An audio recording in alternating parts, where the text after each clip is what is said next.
Good morning students. നമുക്ക് എല്ലാവർക്കും അറിയാവുന്ന ഒരു രോഗമാണ് കിഡ്നി ഫെയിലിയർ അല്ലേ? അതിനു പരിഹാരമായി ഇന്ന് ഏറെ ഉപയോഗിക്കുന്ന ഒരു ചികിത്സാ രീതിയാണ് ഹീമോഡയാലിസിസ് എന്നത്. ഇന്ന് നമുക്ക് ഹീമോഡയാലിസിസ് എന്താണെന്ന് നോക്കാം. ബ്ലഡിലെ വേസ്റ്റ് പ്രൊഡക്ട്സിനെയും എക്സസ് ഫ്ലൂയിഡിനെയും ഫിൽട്ടർ ചെയ്ത് നീക്കാൻ സഹായിക്കുന്ന മെഡിക്കൽ പ്രൊസീജിയർ ആണ് ഹീമോഡയാലിസിസ് എന്നത്. കിഡ്നി ഫെയിലിയർ ആയ ഇൻഡിവിജ്വൽസിൻ്റെ ആരോഗ്യം നിലനിർത്തുന്നതിന് ഇത് വളരെ പ്രധാനമാണ്. ഇലക്ട്രോലൈറ്റ് ബാലൻസ് മെയിൻറ്റെയിൻ ചെയ്യാനും ഓവറാൾ ഹെൽത്തിനും ഹീമോഡയാലിസിസ് ഇവരെ സഹായിക്കുന്നു. ഇനി നമുക്ക് എന്താണ് ഹീമോഡയാലിസിസ് എന്ന് നോക്കാം. ഹീമോഡയാലിസിസ് ഒരു റീനൽ റീപ്ലേസ്മെൻറ്റ് തെറാപ്പിയാണ്. ഇത് ഡയാലൈസർ ഉപയോഗിച്ച് ബ്ലഡിനെ ക്ലീൻ ചെയ്യുന്നു. കിഡ്നി സാധാരണയായി നീക്കം ചെയ്യേണ്ട ടോക്സിൻ, എക്സസ് സാൾട്ട്, ഫ്ലൂയിഡ് എന്നിവ ഇതിലൂടെ നീക്കം ചെയ്യുന്നു. സാധാരണയായി ഇത് ഒരു ആഴ്ചയിൽ 3 തവണ നടത്തുന്നു. ഓരോ സെഷനും 3 മുതൽ 5 മണിക്കൂർ വരെയാണ് നീളുക. How does haemodialysis work? Haemodialysis പ്രോസസ്സിൽ ബ്ലഡ് ശരീരത്തിൽ നിന്നും എടുത്ത് ഒരു ഡയാലൈസർ വഴി കടത്തിയാണ് ശുദ്ധീകരിക്കുന്നത്. തുടർന്ന് ബ്ലഡ് തിരിച്ച് ബോഡിയിലേക്ക് നൽകുന്നു.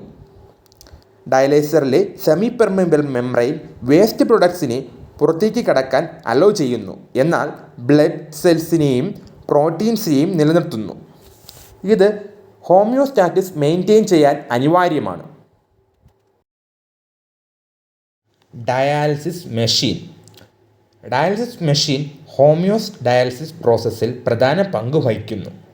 ഇത് ബ്ലഡ് ഫ്ലോ കൺട്രോൾ ചെയ്യുകയും പ്രഷർ മോണിറ്റർ ചെയ്ത് ഡയാലൈസേറ്റിൻ്റെ ശരിയായ ബാലൻസിനനുസരിച്ച് പ്രവർത്തിക്കുന്നു. ഏത് കോംപ്ലിക്കേഷനുകളും എളുപ്പത്തിൽ തിരിച്ചറിയാൻ ഇത് അലാറങ്ങളും നൽകുന്നു. Preparing for treatment. ഹീമോഡയാലിസിസ് ആരംഭിക്കുന്നതിന് മുൻപ് ബ്ലഡ് സ്ട്രീമുമായി കണക്ഷൻ സ്ഥാപിക്കാൻ വാസ്കുലാർ ആക്സസ് പ്രൊസീജിയർ നടത്തണം.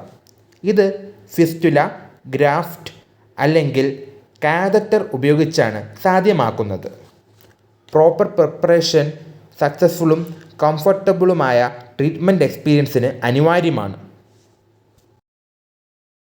ഇവിടെ നമുക്ക് 2 പിക്ചേഴ്സ് കാണാം.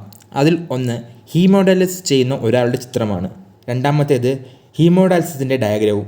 ഇവിടെ ഹൈ ക്വാളിറ്റി വേസ്റ്റ് മെറ്റീരിയൽസ് ഉള്ള ബ്ലഡ് കൊയാഗുലേഷൻ പ്രിവെൻറ്റ് ചെയ്യാനുള്ള ഹെപ്പാരിൻ ആഡ് ചെയ്ത ശേഷം ഡയാലിസിസ് യൂണിറ്റിലേക്ക് കടത്തിവിടുന്നു. ഡയാലിസിസ് യൂണിറ്റിലൂടെ ബ്ലഡ് ഫ്ലോ ചെയ്യുമ്പോൾ ബ്ലഡിലെ വേസ്റ്റ് മെറ്റീരിയൽസ് ഡയാലിസിസ് ഫ്ലൂയിഡിലേക്ക് ഡിഫ്യൂസ് ചെയ്യുന്നു.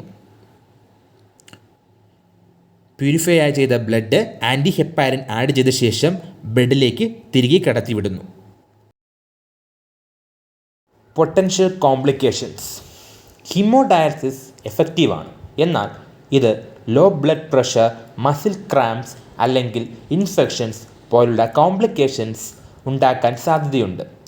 രോഗികൾ ഈ അപകടങ്ങൾ ഡോക്ടർമാരോട് ചർച്ച ചെയ്ത് പരിഹാരം കണ്ടിരിക്കണം. Life style considerations. ഹീമോഡയാലിസിസ് ചെയ്യുന്ന പേഷ്യൻസ് അവരുടെ ലൈഫ് സ്റ്റൈലിൽ മാറ്റങ്ങൾ വരുത്തേണ്ടി വരും. ഇതിൽ വൃക്ക സൗഹൃദമായ ഭക്ഷണക്രമം പാലിക്കുക, ഫ്ലൂയിഡ് ഇൻടേക്ക് നിയന്ത്രിക്കുക, നിർദ്ദേശിച്ച മരുന്നുകൾ സ്വീകരിക്കുക എന്നിവ ഉൾപ്പെടുന്നു. കുടുംബത്തോടും ആരോഗ്യ സംരക്ഷണ വിദഗ്ധരോടും സഹകരിക്കുന്നതും ഇതിന് പ്രധാനമാണ്.